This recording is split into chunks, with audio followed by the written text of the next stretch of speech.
Скъпи мои брати и сестри, ден на християнското семейство. Апостол Павел поздравява няколко семейства, които той познавал лично, от които той имал не просто полза, а имал сериозна помощ, а някои от тях дори са готови били да пожертват и живота си. И за едни от тях той казва непосредствено, че те жертваха и дори подложиха живота си заради мен. Първо Коринтяните 16 глава 19 стих той казва: поздравяват ви асийските църкви, много ви поздравяват в Господа Акила и Прискила с домашната си църква. Именно към тях се отнася това определение, за което започнах, че те готови бяха и подлагаха дори живота си за апостол Павел. Какво приятелство, каква любов, каква е връзката, която не по плът и кръв, а връзката по дух. Какво семейство духовно, което може да го изгради само Исус Христос. Днес се опитаме да правим някакви аналогии между семейството като една клетка на обществото, без което обществото просто не може да съществува и не може да продължи. И също като една клетка духовна за една църква, което започва от семейството. И тук ние виждаме, че апостол Павел поздравява Акила и Прискила с домашната си църква. Те не бяха просто добри наставници за един добър оратор, след като го видяха и му каза: ела тук, ела да те наставим, защото ние бяхме наставени много добре от апостол Павел. Те са юдеи, те бяха гонени, изгонени дори от Рим, където много добре се настаниха там евреите, винаги търсят там, където е по-добре и където върви бизнеса. Но дойде момента, когато един император казва: киш от тук юдеи дава няма в Рим. И естествено те си намерят друго място.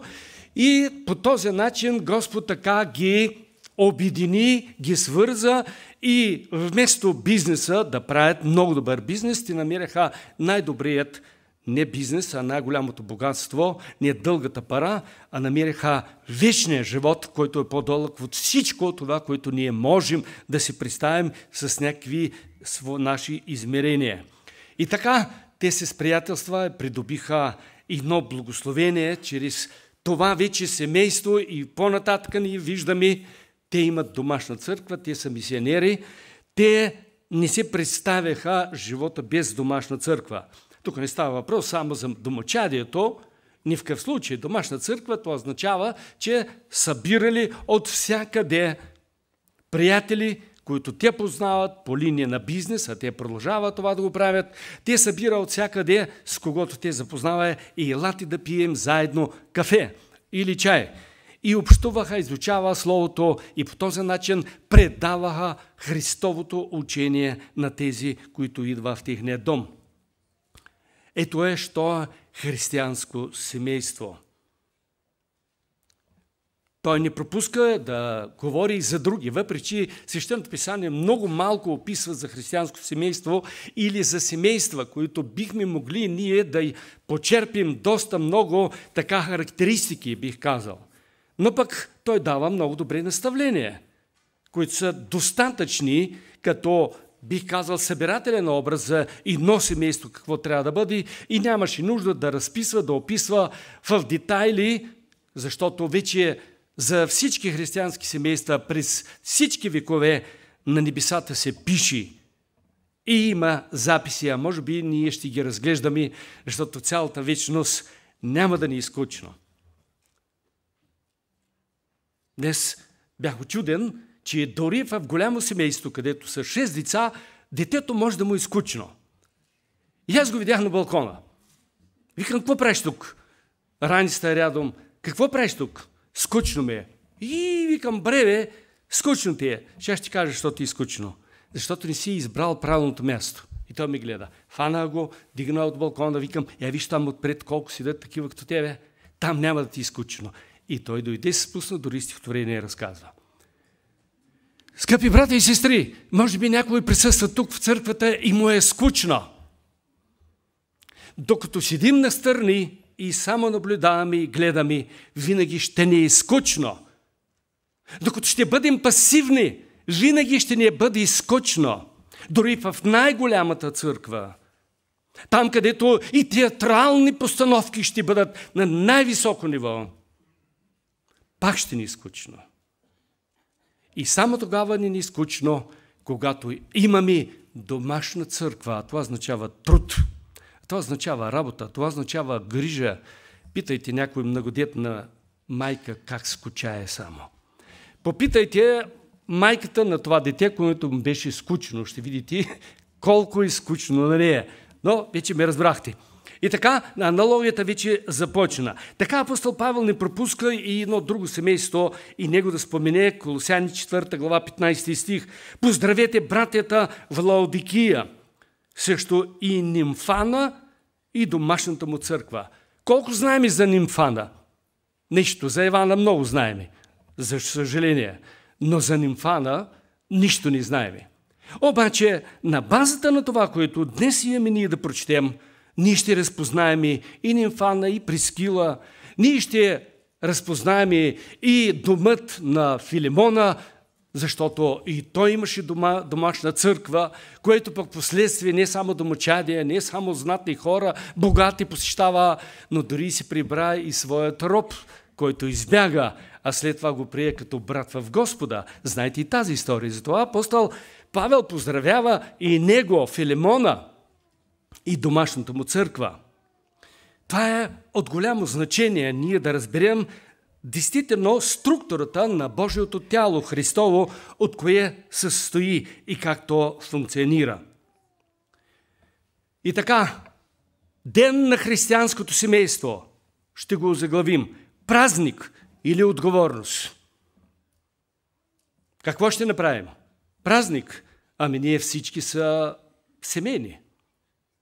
Говоря именно като социална единица. Тогава какво те да правят? Какво да правят? Ще им скучно. И знаете ли, аз познавам и знам как много се засягат тези, които още не са омъжени, не са женени. Абе, стига се хвалят само с вашите деца, с вашите внуци. Иван Вълков пък не спира. Не се хвалям. По-често дори го критикувам.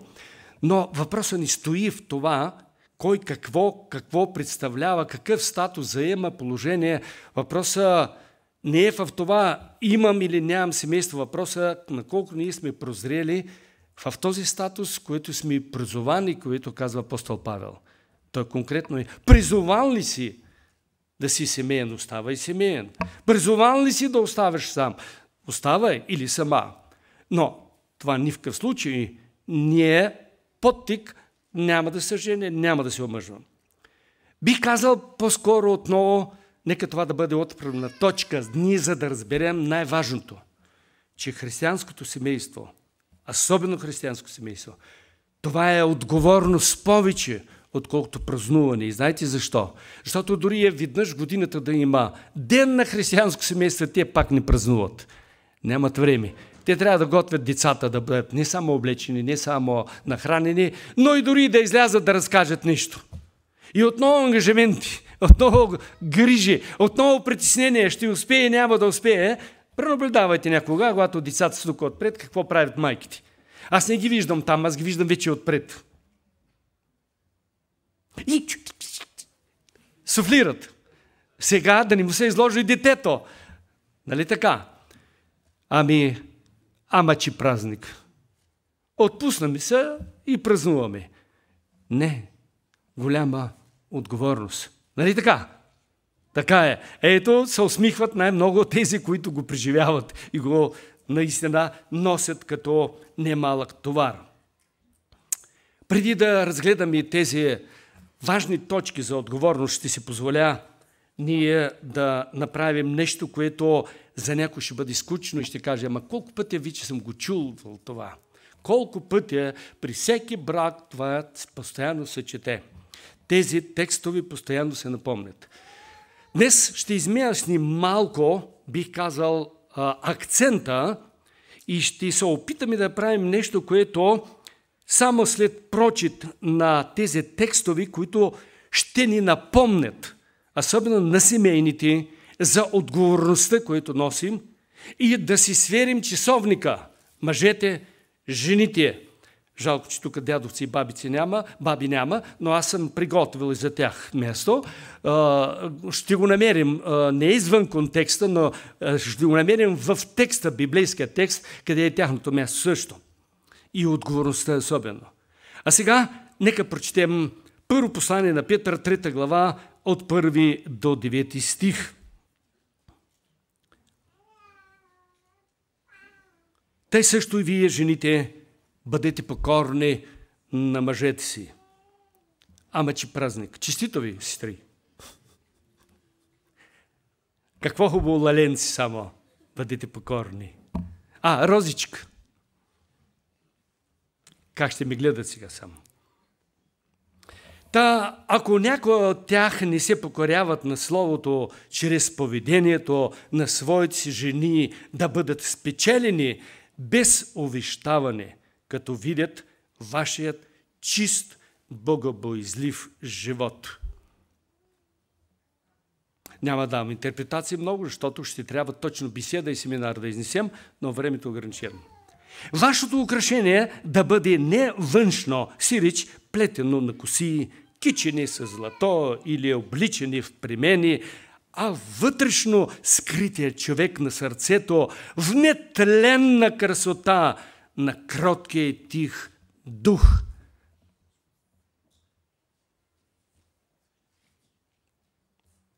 Паузата говори всичко.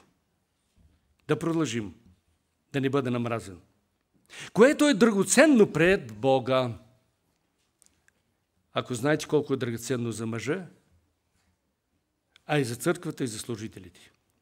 Защото те някога и светиите жени, които се надяваха на Бога, украсяваха себе си, като се покоряваха на мъжете си. Ама че украса. Златици. Да продължим. Както Сара се покоряваше на Авраама, като го наричаше господар. Вие сте нейни чеда, ако правите добро, без да се боите от нищо. Много девойки си мислят, че семейството това е придобиване на щастие. Естествено, според критериите и понятието за щастието, да бъде обичана, да бъде носена на ръце, да бъде водена в различни туристически дестинации, да и постоянно да и се купуват подаръци, цветя и какво ли не. А тук виждаме, Павел за това не пише. Отговорност, отговорност, отговорност. Абе, Иване, вместо рози ти даваш тръни. Но нищо, това е полезно. После ще видим, че те са полезни. Да продължим и да се замислим. Действително ли християнското семейство това е щастие, ейфория, солипсизъм, хедонизъм и всичко останало, което описват поетите, писателите в светската литература. Далеч не е така. Отново повтарям и ще подчертавам акцентът. Отговорност, но не само на жените, а и на мъжете. И така вие, мъжете, също живейте благоразумно с жените си и отдавайте чест на женския пол. Ти ли бе, ще ми кажеш, женска, мани са от тук. Чест голяма, нали така? Абе, ко разбираш? Ние тук мъже да решаваме, а ти пък. Не искам да подчертавам нашия балкански менталитет и да коментирам за реплики, които ръсим за тези лалета, розички и какви ли не цветя, а те миришат всеки ден. Нали така? И то ухаят от радост. След като чуят от нас, такъв комплимент и такива суперлативи. Тръпни се от тук, не ми занимавай. Може би почваме се разпознаваме. И за мъже, тези, които още не са оженени, тези, които мечтаят, за да имат красавица и кукла Барби. Ей, това е. И ще я сложат във ъгъла и ще се наслаждават. Маск скоро ще ви даде такава. Тя вече е готова. И навсякъде ги има. Само, че няма да имаш насреща с когото да водиш диалог. Ще има монолог. Ще има дори комплименти. Ти ще чуваш от татъка. Те вече ги има. Най-доброто ще слушаш за себе си. Ласкателни думи. Страхотен си. Уникален си. Както има и сега и телефонни обаждания за някои, които търсят удоволствие, страст и поход. Набери само и ще видиш как ще чуваш женски глас, което ще те вкара в ада. И така, какво търсиш, брате? И каква ти е мечтата? За това още ще говорим. Отговорност, скъпи мои братя, този, който още не си направил избор.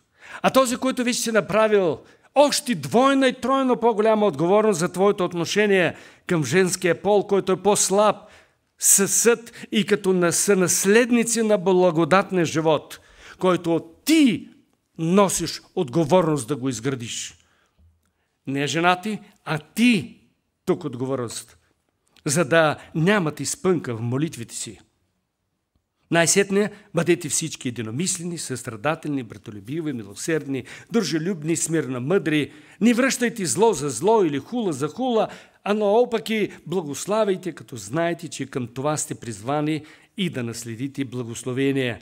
Първо, това се отнася към семейството. Ефесяни 5 глава 21-33 стих четем. Като се покоряват и един другим в страх Божий, вие пак, извинявайте жените, не прескачаме, но просто се редуваме да ни скучаят мъжете и жените също. Вие, жените, покорявайте се на мъжете си, като на Господа, защото мъжът е глава на жената, както Христос е глава на църквата. И Той е спасител на тялото. Второто, мъжете не го четат и не го виждат и не го забелязват. Виждат първото, покорявайте се. На второто, както Христос е глава на църквата и спасител на тялото, че ти, мъжът, ти си спасител за жена си, ти си закрилник, това просто дълго да го четеш. Тик-ток. Първото четем, праща ми послание един месец и знай. А второто не пипай.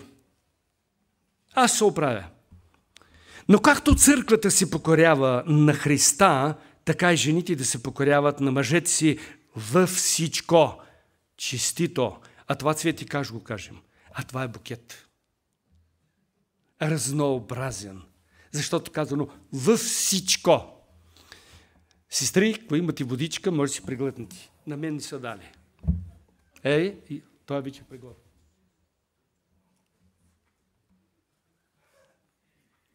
Ама че Иван е празник ли ни устроя? Нямаше ли друг проповедник? Нямаше. И наистина аз отново съм ветеран, запълвам дупката. Защото преди седмица Емануил написа: моля ви, ако обичате, братя, кой ще се подготви, кой? И аз тогава виждам, че нещата не вървят на добре, викам, добре. Отново аз, но му мислете. Да продължим. И така, вие мъжете обичайте жените си, както и Христос обикна църквата и предаде себе си за нея. Предаде, за да я освети. Колко се дразнят моите скъпи сестри, жени, когато казвам: мъже, вие носите отговорност за превъзпитание на своите си жени. Моля и ти ще ме превъзпитаваш. Искаш да кажеш, че не съм възпитана, ама ти, А ти за какъв си имаш? За проповедник Божий, проповедник на правда. Защото допреди да се омъжи една жена, тя е дъщеря на таткото и на майката. И то глезената и от таткото, защото повече има вече такива татковци, и от майката не е по-малко. Тя е принцеса, но тя не е жена. Рядко има майки и бащи, които подготвят своите си принцеси да бъдат жени, които да се покорят на мъжа си. Не напразно в България само има традиция, когато водят един към друг на среща да ги венчават, кой първият ще настъпи? Познавате ли това? Ми е познато още от бесарабски българи оттам. И който настъпи пръв, той ще владее, той ще властва, той ще доминира. Той ще бъде този или тази, която ще управлява. Вчера говоря с един човек, който дигна кръвното 200 и причината тревога, безпокойство, семейство, но за съжаление жена му го е настъпала от начало, още когато е била в света. Здраво го е настъпала и то не е единия крак, а двата. А сега вече и шията. И настъпва. Казвам, какво да направя? Като знам, че има скандал, неприятност, какво да направя? Покорил се. Словото Божие говори за нещо друго. За превъзпитание. Както на жената, така че мъжът носи отговорност, за да превъзпитая от една принцеса, да си има жена, помощница, съпруга до себе си. Помощница. По-нататък ще видите, защото апостол Павел конкретно казва, не е мъжа от жената, а жената е от мъжа. И не е мъжа за жената, а жената е за мъжа. Чел ли си това място? Послание Колосяните. Айде да го видим сега, малко ще прескочим. И вие, жените, покорявайте се на мъжете си, както подобава в името на Господа. Вие, мъжете, обичайте жените си и не огорчавайте. Тук апостол Павел разкрива едни важни истини, за които още ще коментираме, въпреки че времето напредва, но нека да продължим този текст, още малко да дадем коментар. Те са длъжни мъжете да обичат жените си, както обичат телата си. Който обича жена си, себе си обича. Диванните мъже, особено когато сте прибрали вкъщи и си взели кафенцето и сте седнали и гледате телевизора, погледнете се отстрани. Как само се обичате. Особено когато жена сервира ни тук. Това е висша форма на егоизъм. Съмнявам се, че такава жена ще те обича. Може би ще се покорява, но от принуда. Но за обич не очаквай. Но ако ти си интелигентен човек и ако наистина искаш обич, а не просто покорност, то ти ще вече промениш правилата на играта. Защото никой никога не е намразил плътта си, а е храни и съгрява, както и Господ църквата, понеже ние сме членове на тялото му, от плътта му и от костите му. Затова ще остави човек баща си и майка си и ще се прилепи към жена си и ще бъдат двама една плът. Тази тайна е велика. Но аз говоря за Христа и за църквата. Тайна е велика. Като въпрос на закономерности, въпрос на отношения, въпрос на правила, въпрос на доизграждане и оформяне. Тъй всеки един от вас така да обича жена си, както обича себе си. Това правило, помниш ли го, скъпи братя? И тогава, когато избухваш, тогава, когато се надигаш, тогава, когато викаш и повдигаш тон, в него време, ако е възможно, дръпни ръчната, Отдели се в друго място, във всеки един дом има поне 2-3 гардероба и то са огледала. Но ако го нямате, идете в баните, със сигурност имате. И тогава застанете и със същия тон, със същия дух, същият гняв, същата ярост, говорете срещу този образ, който е срещу вас. Ама по-мощно, ама по-силно. И тогава бързо ще включите студения душ и ще се охладите.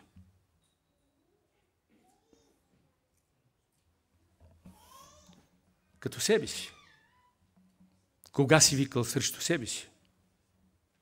Кога си повдигал тон? Това, което аз го казвам за себе си и говоря от себе си, защото ми е познато. И защото съм далеч и съм все още в процес. И така, достатъчно, мисля, че само ще прочита текста, а сега все пак някои правила ще отбележим. Като някои закономерности и правила, които формират здравото учение и най-вече здравото семейство и най-вече християнско семейство. Като говорим за отговорност, първото, което ние рядко говорим по време на венчавката, това е за избора, защото ние сме пред постфактум. Виждаме вече двама, които си казали да, предварително. Отговорност за избора на съпруг или съпруга е в основата и бих казал причина следствена връзка за по-нататъчно семейство. То ще бъде здраво и ще бъде ли това семейство християнско благословение и за другите, не само за себе си. Да си спомним случая Авраам, който беше вече стар, Битие 24 глава, 1-4 стих, и преклони и в преклонни години. Господ благослови Авраама във всичко. И рече Авраам на своя слуга, най-старият в дома му, който предстояваше на целият му имот. Тори ръката си под бедрото ми и ми се закълни в Господа Бога на небето и Бога на земята, че няма, забележете, да вземеш за сина ми Исаака жена от дъщерите хананейци, между които живея. А ще отидеш в моята земя, в родното ми място и при племето ми и ще вземеш оттам жена за сина ми Исак. Става ли днешния ден? Работи ли това правило? Така че един младеж, който носи отговорност, юноша, да се посъветва с родителите, да се посъветва с майката. Майко, искам да ти запозная не с гаджето, не с тази, с което вече съжителстваме и скоро тя ще роди. А как мислиш? Ето това девойче, произхода, баща му, майка му, родата, корените и т.н. Как мислиш? А това е правило, това е закономерност, библейско. И ако искаме в бъдеще да имаме наистина едно здраво, благословено семейство, младежи, юноши,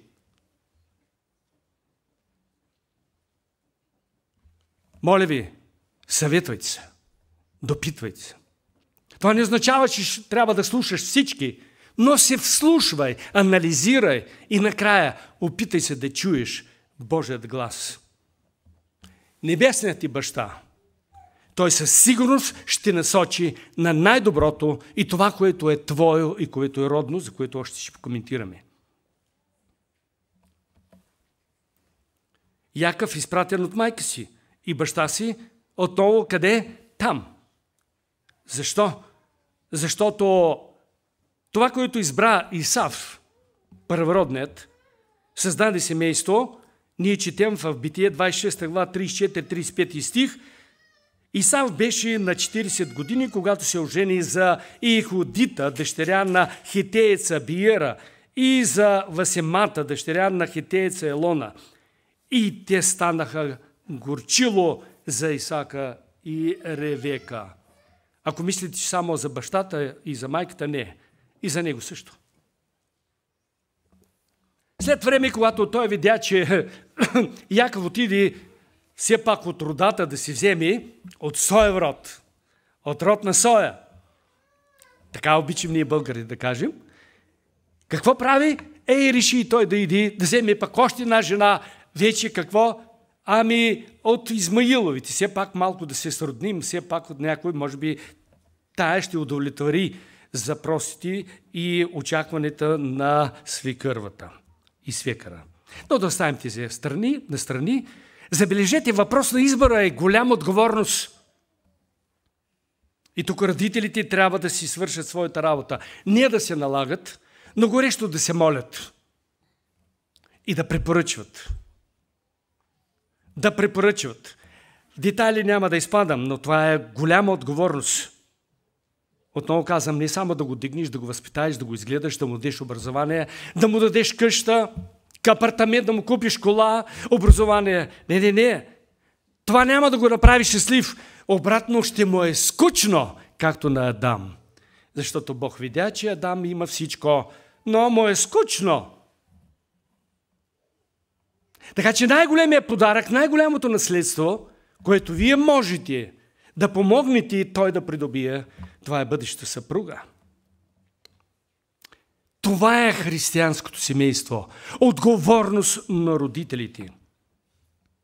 И така, въпрос на избор.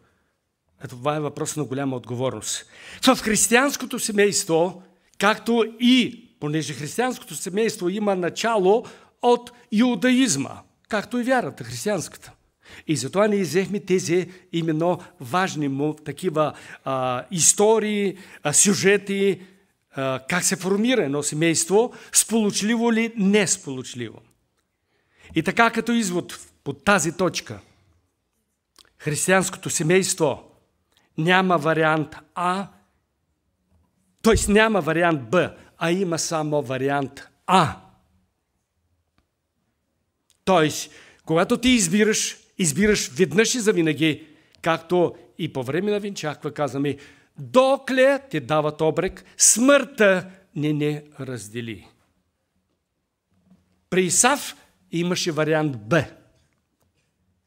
Това е вариант не само за полигамия, а това е вариант на вечни битки, вечни борби и до днешния ден бомби и ракети падат и не спират. Няма да изпадам в детайли. Защо? Защото случаят по същия начин и с семейството, вече, което беше в началото правилен избор, но оттам нататъка Яков малко поизкриви пътя и по тази причина трябваше да бъде изкривена и ставата тук. Защото ако Исак се молише Господи дай, то Яков видя и се влюби, с пръв поглед хариса. Никъде не виждаме Яков да получи отговор от Бога, че Рахил е неговата жена. Той се я избра. Оттам нататък отново полигамия. И докъде стигнахме? До днешния ден битки, борби, разправи, конкуренция. Стария завет разкрива докъде се стига при многоженството. Докъде се стига с вариант Б.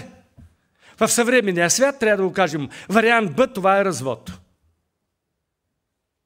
Парясване. Това е разкъсване на децата. И много пъти, когато гледам и слушам им на такива обяснения, ама нищо, трички ще бъдат при нея, едно при мен или обратно. Извинявайте, аз почти го приравнявам на аборт. Чувате ли ми? Развода за мен, това е аборт. Ти убиваш едно цяло. Това, за което казва, това, което Бог създаде, така че двама да бъдат едно. И по време на парясване, по време на раздяла, това е същият аборт, както убиват детето в утробата, последствия те го убиват психологическо. И то не е само едно, не е само две, а може би 3 и 4. Разбирате ли сега, що значи семейство? И отговорността на бащата, отговорността на майката. Кого те да избират в такъв случай? Когато вие давате меча на детето и то трябва да направи раздела между таткото и майката. Към таткото да отивам или към майката да отивам. И след това да се прилепя към любовника на майката или към любовницата на бащата. Нито едното, нито другото не се приема. Те са вече импланти за децата. Чувате ли? Не се говори за това, защото е страшно. Не се коментира по този начин, както аз говоря, малко с повишен тон да бъде чут. Не се приема. И колкото да ни се опитаме да преласкаем, да обещаем, да прегърнем и какво ли не, не става. Ако не е родно, се остава неродно. Не се приема. Внимавайте сега, тези, които мислите да се жените и да се омъжвате. Каква е отговорността? Внимавайте тези, които сте семейни. Отговорността е първо бащите, които носят мъжете. И жените също. А днешния ден се пропука вече, за съжаление, християнското семейство, особено на Запада, развод след развод. То е днешния ден също. Какво става? Аборт.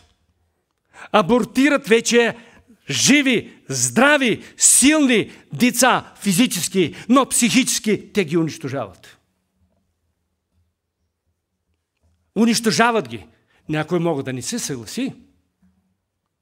Но елате при мен. И аз ще поговоря с вас, защото като душих жител, аз работя с такива. Не казвам ощетени. И не казвам наранени. Говоря инвалиди деца, които родителите от голяма обич към тях са ги направили психически инвалиди. И го носят до края на живота. Честито! Празник, деня на християнството. Празнуваме ли наистина, както казва Павел, с старата закваска или не?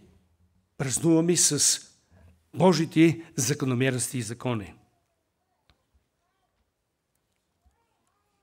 Вие ще кажете, а за жената тя има ли право на избор, защото все пак отговорността е за мъжът, кого ще избере. Или според вожделението на очите хареса, взех. И в Библията не веднъж има такова място, където е казано, че видя я, хареса, цап-царапе, ай да, и няма. Трябва да ви кажа, че жените и те носят голяма отговорност и никога нито веднъж не искам да чуя някоя жена да се оплаква от мъжа си.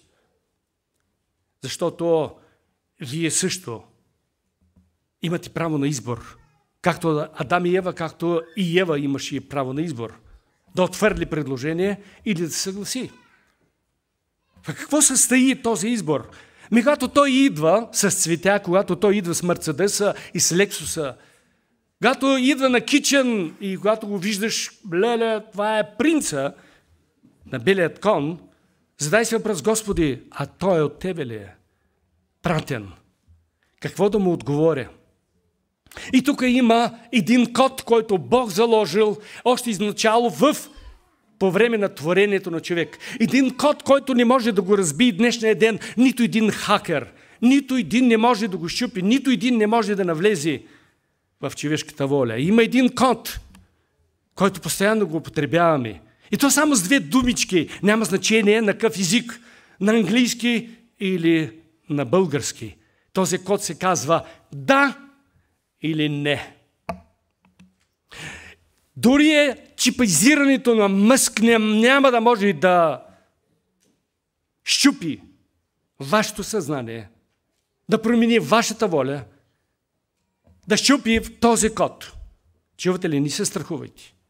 Няма. Защото вие сте тези, които казвате или да, или не. И ако ти си казал веднъж да на него, това означава ти си го приела психологически, като от душа. Ти не си го приела само, извинявайте, в леглото. Ти си му дала възможност той да влезе пред теб, в теб и да бъде част от теб. Край! Вече няма вариант Б. Няма. А той пък вложил вече в теб част от себе си, което го държиш на ръцете. Защо се оплакваш? Това е твоят избор. Ти можеш да му кажеш не. Случи се. Къде мислиш? За какво мислиш? Ами книга Притчи, която най-много трябва да четат младите хора, трябва да бъде като книга, наръчник. И там казано за мъдрият, който вижда опасност и какво права, се отклонява. Става въпрос за и момиче, и за момче. А глупия какво прави? Отива напред и се наказва. Ами честито. Честито ти избор. Това е твоят избор. Бъди щастлива. Чуваш ли ме?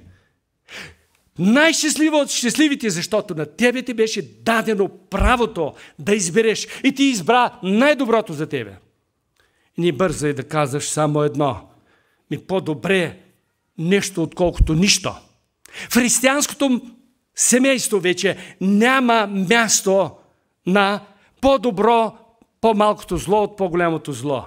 Няма такова нещо. Всяко зло си зло. И всяко нищо остава нищо. И тогава бих казал, апостол Павел за това казва, по-добре да си остава така, до време, докато ни озрееш, докато ни измолиш, докато Господ не ти прати, отколкото нещо, защото се оглеждам и ни дай си Боже, ми сега няма да имам наследство, няма да имам къща, няма да имам кой се погрижи за мен, ми старския дом. Ма каква перспектива? Това е всичко от дявола. Независимо колко години си. Забравете по-добре нещо. Защото ако кажем по-добре нещо, тогава трябва и по-нататъка. Ами деца се раждат, ами да, по-добре да имам някой дете, отколкото нищо. Или никой. Ти чувате ли? Какво говорят въобще? И това дете да порасне и да чуе разговорът между баща и майка. Ами това е, сега все трябваше да имаме някой. Все пак по-добре нещо. Чакай, какво става тук? По-добре нещо. Значи аз съм нещо за тях. Репродукция. Леле, мале. Атеизма, той не спира да говори това. Или децата са измолени от Бога. Една майка, която ражда, никога не е казала по-добре нещо, отколкото нищо. Има ли някой в залата такава? Я дигнете ръце. Няма. Значи към едни неща използваме едни закономерности, едни правила, което самото естество нас научи. А към други, по-добре той е, отколкото никой си. По-добре тя, отколкото никой си. Спрете да грешите пред Бога. Това е наш избор и нямаме право да се оплакваме.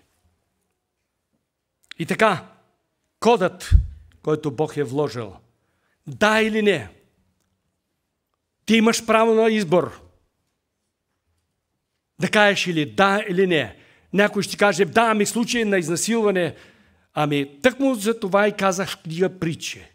Трябва да се изследва и да се провери. Каква е причината? Може би ти си дала повод. Може би, извинявайте, като глупаво патие, виждаш опасността, обаче отиваш и се навираш. Не се вслушаш в духа си, че там опасност. Повече съм отсигурен. Едни духовни личности, християнки, които ходят по дух, никога няма да бъдат изнасилвани. Подчертавам още веднъж. Просто така случайно. Ако ти се вслушват в духа си, а Святия Дух задължително ще им каже, там те очаква засада, там те очаква опасност, не идей да отиваш, не идей да ходиш, не идей да правиш. Да, все пак аз ще успея. Добре, успя. А случаи също не са малко. Случай с Дина беше достатъчен като пример дъщерята на Яков. В християнското семейство отговорността за възпитанието на децата лежи първо върху майката. Сега набързо и приключвам. Каква е майката? Каквато е майката, такива са и децата, особено от 6 до 7 години. История с майката на Моисей, с майката на Самуил. Благодарение на майката на Моисей имаме такъв Моисей. Благодарение на майката на Самуил имаме такъв пророк Самуил. Защо? Защото и до ден днешен бащите рядко в този период се намират като време заедно с децата. Те са на работа, те бягат, те тичат. От майчиното мляко се предава на децата благочестието, вярата, благородството, добрите нрави. Те се приемат именно от майката, първично. Най-добрите качества, които може да предаде на едно дете, това е майката, а не бащата. Майката е тази, която трябва да поиска помощ от бащата. Когато не може да се справи и когато излиза вече поведението на детето или на децата извън нейният контрол, който трябва тя да го има. Затова, каква е майката, такива са децата, писанието също ни разкрива завесите. Другият негативен случай – Авесалом. Красиво, умно момче, интелигентно. Върха, звездата за него време в Израел.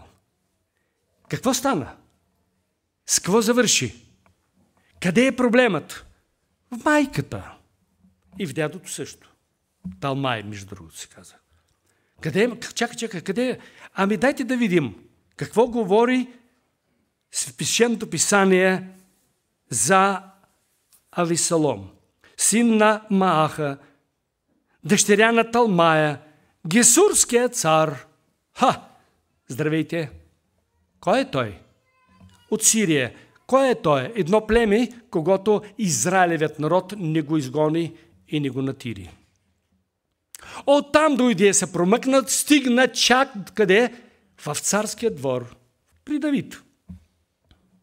Оттам нататък разрушението какви? Страшни и ужасни.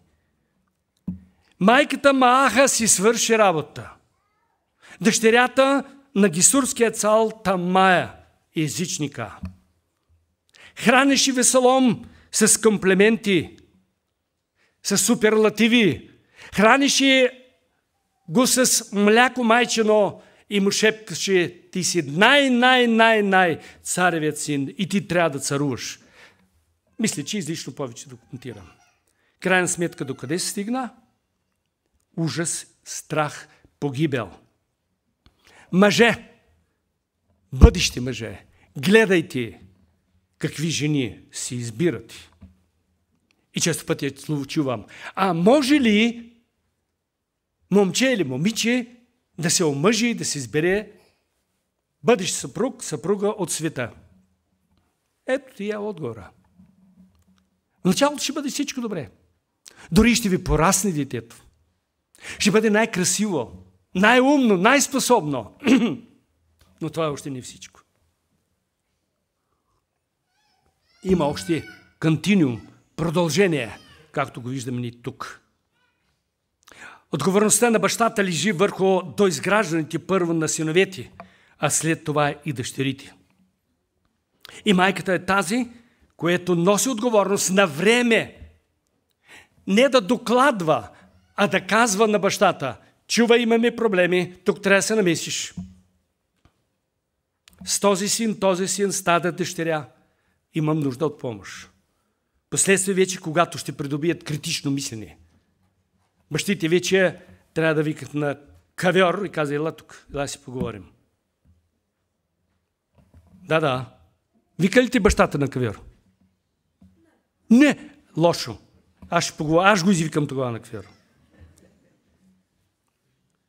Скъпи мое, приключвам, защото виждам, че съжалявам, с времето няма да се оправя. Но важно е едно, което ние трябва да запомним. Днешния ден, след като чухме всичко това, християнското семейство, Бог го изгражда и трябва да го изгради и трябва да го направим, да осъзнаем и да разберем, че ние носим отговорност първо пред Бога, като мъже, като жени, като дядовци, като баби. Пред Бога, като християнско семейство, Той е промислил ние да бъдем светлината на света. Ние да бъдем този град издигнат на планината, за което казва Христос. Вие сте светлината на света. Не може се укри град, който стои навръх планината. Един човек още може да се укрие, но семейството никак не може да се укрие. От погледа и от очите на комшиите. Не може да ни чуе виковите. Не може да ни чуе писъците и крясоците на децата. Не може. Една от моите комшийки веднъж в своя си гняв казва: аз не знаех, че ще купя имот до детска градина. Ух! Колко е страшно. С гняв. Лелей. Ами радвай се, бе, благославя, бе, човек. Не само да си извеждаш кученцето. Обратно, обърни внимание. Ако дори не те слушат, ами си, бе, имаш откъде, купи, бе, да прави, почерпи. Няма такова нищо. Не, че очаквам и имаме нужда. Вие сте град. Сега пак отговорност за цяло семейство. Разбирате ли? Ние сме град на планината. И затова казвам, най-сполучливото семейство, християнско семейство, е това, което наистина е светилник. А то знаете кога е? Когато то става домашна църква. И ако никой не идва при вас, ако никой не е повярвал чрез вашето семейство, поставете си една голяма питанка. Какво ви е семейството? Какъв е този град? И наистина ли свети? Аналогия с Христовата църква, което сме тези, които Бог ни готви. Това е, бих казал вече, добрата нотка, която би било полезно да чуем и да разберем целта на Христос за църквата. Като отговорник, първо Той, като глава на това семейство, което е църквата. Четем в книга на Откровение 21 глава, 8 по 10 си. Тогава дойде при мен един от седемте ангели, проговори и рече: дойди и ще ти покажа жената, невяста на Агнеца. Мъже, кога последния път се похвалят с женици? Кога последния път каза: ела да видиш жена ми, какъв ред, какво устройство. Нищо, че е голямо семейство. Ела виж децата ми, всичко виж. И това е, както написано в Библията, славата на мъже. Я кажете, коя е? Я? Жената. Вижте колко отговоря само. Славата на мъжете не е банковата сметка. Не е 3 или 4 етажната къща. Не е Лексуса. Не е колата. Не е бизнеса. Не. Жената. Или ще го провали, или ще го издигне. Честито, сестри. И така, нека прочетем. Или, добре, ще се споделя един пример. Все пак вие може да ми търпите. На годишнината седим не в ресторанта с съпругата. Не. Седим вкъщи, си говорим и тогава викам: дай си така, направим една ретроспекция, все пак 7 години. И тя казва: айде сега да си кажем така в очите, кой какво видя. 3 неща хубави, 3 неща не толкова хубави. Не говоря лоши. Сега де, изпитът е много сериозен. Естествено, трябваше да започна аз. И започнах от най-важната точка. Няма да казвам всичко, защото Калина ще излезе. И така. Викам, знаеш, много неща ми впечатлиха. Но има нещо, което ми гриза съвестта и се измъчвам и работя по въпроса. И тя ми гледа внимателно. И викам, не очаквах, че ти ще ме биеш в един много важен такъв момент в нашите взаимоотношения. Тя ме гледа, пак си задава въпрос. Какво е? Викаме, оказва се, че с годините аз се оказах подложен на едно сериозно изпитание на моята стара природа и станах много обичив. и се цупя. Тя ме гледа. Какво ли ще каже пак? Викам, аз като нещо стане, като създаде конфликтна ситуация, имам и, нормално е, изясняваме отношения все още, се превъзпитаваме, тя мен, аз нея. И викам, когато не ме е така, като трябва, аз като се обида и се цупя с часове. Някога с дни, което не е ставало. А ти си способна на часа да простиш и да забравиш. И тук тя ме бие здраво. Много здраво. И казах, благодаря ти. Никога не бих могъл да го предвидя това и да го призная. Резюме. Избора е правилен. Правилен избор съм направил. Чувате ли? Мъже, тези, които сега са цупити и недоволстват и тя е такава и се нещо не хареса, се виждате нещо. Вие не знаете дори какво ви очаква. Не знаете в каква негативна посока ще се развивате, в кавички. Пак казвам, възможно. И не знаете, че може би именно тя ще разкрие едни черти, които ти крайно необходимо, би казал спасително и за теб, и за семейството. И с това те ще спаси положението. Защото човешко сърце, а особено женското, това е затворен кладенец. И ние четем в песен на песента за жената, за Суламита, затворен кладенец. Не бързайте да се оплаквате, да укорявате, да обвинявате. Той е такъв, тя такава. Не бързайте, защото не знаете какъв бисер се крие в този кладенец. Господ ни благослови с този бисер. Чувате ли? Е така и ние като църква сме тук сега. Всички си имаме задялкани. Но Господ вижда бисер в нас. Вижда скъпоценни камъни в нас. И дайте сега да ги прочетем. И проговори и ми речи, дойде ще ти покажа жената невяста на Агнеца. Па ми отнеси духа на голяма, забележете, висока планина. А ти отново пак планина. И ми показа голям град. Вие сте град. Помните ли? Голям град. Светия Иерусалим, който слизаше от небето, от Бога. Църквата като общност е единствената в своето, което се характеризира. И единият и критерий, това е святост. Святост. Подробно моля да видите как там се описват имената на апостолите, имената на патриарсите и всички скъпоценни камъни в стените вложени. И това сме ние. Бисери за Бога.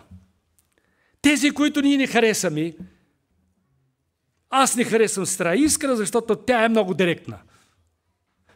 Аз пък харесвам. Аз казвам, аз харесвам, вие не харесвате. Ние с нея се разбираме, защото явно сме от един тертип. Много добре се разбираме, никога не сме се карали. С мен да, се карате. Може и с нея. Но ние не знаем до края какъв бисер е тя. А ще дойде време, вече го изявявал, наистина колко е ценно. Така че, моля ви, не избързвайте да отхвърляте. Не говоря вече за парясване. Аз това не приемам. Иван Вълков не го приемам. Това не мога да го слушам. Тази също. Чакайте. Ще стигнете до там, че ще ви стане скучно. Защото ще останете сам. Самотен. А Бог е промислял семейство, най-вече църквата, където да приемем един друго, такива каквито сме. И така, 21 глава, 27 стих. И няма да влезе в него нищо нечисто, нито който върши гнусни работи и лъжа, а само ние, които са записани в книгата на живота при Агнеца. Чувате ли? Не е тези критерии и недостатъци, които аз ги виждам, а те са записани в книгата на живота. Както правото на избора е даден на един мъж да избере своя невеста. Така е дадено право на избора на нашият Христос, който избра теб и мен, сестра Искра, Цеци, Мери, Иван Вълков го избра такъв какъвто е. И вие не можете да го отхвърлите. Не може да го отлъчите, разбирате ли? Защото той има право, той е главата на църквата, той има право на избор и той избра, той пое отговорността за Иван Вълков, а не вие. И той казва, не вие ме избрахте, а аз вас избрах. Така мъжът трябва да каже на жената, не ти ме избра, аз тебе първо избрах. И ти поставя пред себе си, а сега ще ми слушаш и ще се покоряваш, но за твое добро. Нещата се променят, нали така? Защото те обичам. В християнското семейство няма насилие. Тук има още точки. Но има наказание. Чувате ли? Има наказание. Защото Словото казва, когото обичам, него наказвам. Може още много да си говори. Но мисля, че достатъчно си направихме една хубава профилактика, нали така?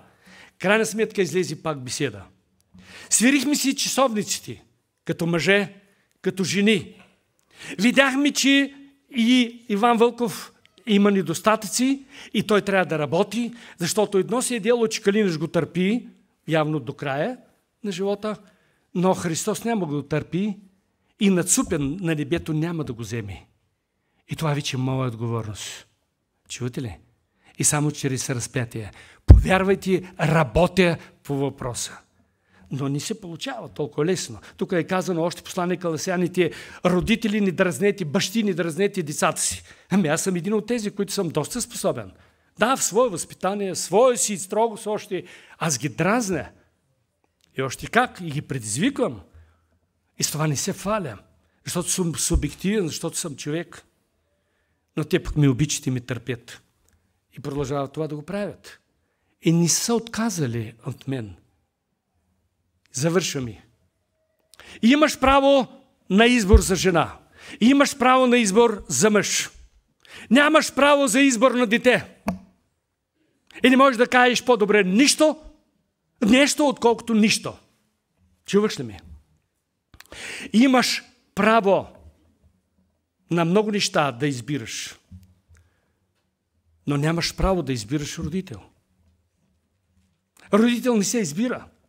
Така че ще наложи деца да търпите тези, които ви дразнят. Младежи, ще се наложи да търпите и служителите, защото нямате право на избор. Апостол Павел казва, да, вие тръгнате да избирате и дни, и други, особено тези, които добре говорят, точно говорят, не се забавят да говорят. Те, дето не нарушават правилата, етиката, дори е действително според регламента. Но казва, ето такъв съм аз, какво да правя? Проповядах цяла нощ, та един младеж дори падна и без малко да не умре. Но Бог ми помилва. И каза на коринтяните, чуйте, нямате право на избор. Аз ви родих чрез благовестие. Но разберете ми, това го казвам не като спекулирам и не манипулирам. Не е като изведение. Но ви обичам. Вие сте мои, всички в моето сърце. И благодаря на Бога за този подарък, който не е само в лицето на мои деца, не е в лицето на моята съпруга, не е в лицето на моите внуци, но най-вече в лицето на църквата. Амин! Бъдете благословени!